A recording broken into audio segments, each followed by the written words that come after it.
Assalamualaikum warahmatullahi wabarakatuh. Di sini saya akan menjelaskan tentang perjalanan pendidikan nasional di Indonesia dan perkembangan kurikulumnya. Pertama-tama, izinkan saya memperkenalkan diri. Perkenalkan, nama saya Anissa Dwi Yuniar dari kelas PGSDC, mata kuliah Filosofi Pendidikan Indonesia. Ki Hajar Dewantoro sebagai tokoh pendidikan nasional menekankan pentingnya pendidikan yang berorientasi pada karakter dan kebudayaan bangsa. Beliau memperkenalkan prinsip Tutwuri Handayani yang mengedepankan peran pendidik dalam mendukung perkembangan siswa secara menyeluruh. Selain itu, kurikulum pendidikan nasional juga mengalami banyak perubahan untuk menyesuaikan dengan perkembangan zaman. Sejarah perkembangan kurikulum di Indonesia. Sejak proklamasi kemerdekaan, kurikulum pendidikan di Indonesia telah mengalami beberapa kali perubahan besar, mulai dari tahun 1947 sampai sekarang. Kurikulum 1947 dikenal sebagai rencana pelajaran.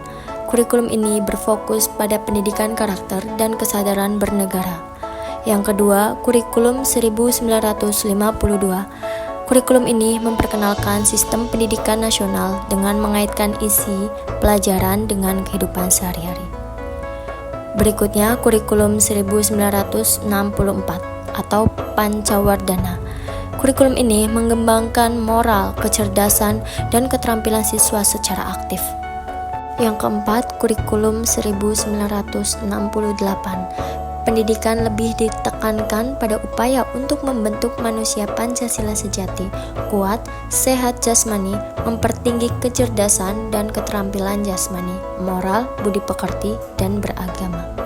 Selanjutnya, kurikulum 1975 lebih menekankan pada pembelajaran yang efektif dan efisien. Tujuan pembelajaran dibagi menjadi dua, yaitu tujuan instruksional umum dan tujuan instruksional khusus. Selanjutnya, kurikulum 1984 lebih menekankan pada proses skill approach atau siswa ditempatkan sebagai subjek belajar. Selanjutnya, kurikulum 1994 dengan memberi banyak penambahan pelajaran terutama materi pelajaran muatan lokal. Selanjutnya, kurikulum 2004 memiliki ciri khas yaitu menggunakan pendekatan kontekstual, keterampilan, integrasi mata pelajaran, menekankan pembentukan karakter peserta didik, mendorong pembelajaran aktif, dan pengembangan sikap ilmiah.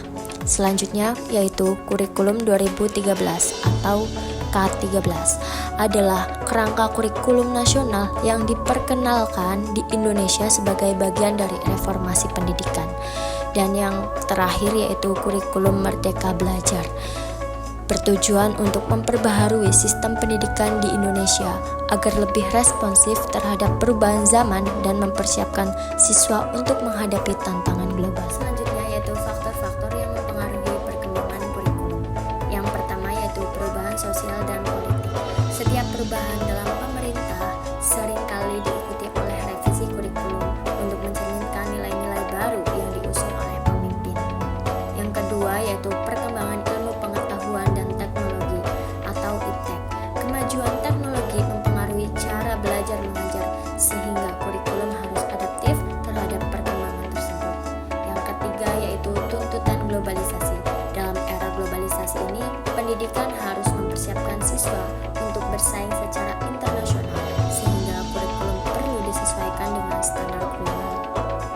Pada penjelasan sebelumnya, kita bisa tarik kesimpulan dengan perjalanan pendidikan nasional di Indonesia mencerminkan dinamika sosial dan politik yang kompleks. Perkembangan kurikulum yang berulang kali mengalami revisi menunjukkan upaya untuk menyesuaikan dengan kebutuhan zaman. Namun, tantangan dalam implementasi dan adaptasi tetap menjadi perhatian penting bagi semua pemangku kepentingan dalam dunia pendidikan. Kedepan, kolaborasi antara pemerintah, pendidik, dan masyarakat diperlukan untuk memastikan bahwa kurikulum dapat berfungsi secara optimal dalam meningkatkan kualitas pendidikan di Indonesia. Sekian penjelasan dari saya, kurang lebihnya mohon dimaafkan. Terima kasih. Wassalamualaikum warahmatullahi wabarakatuh.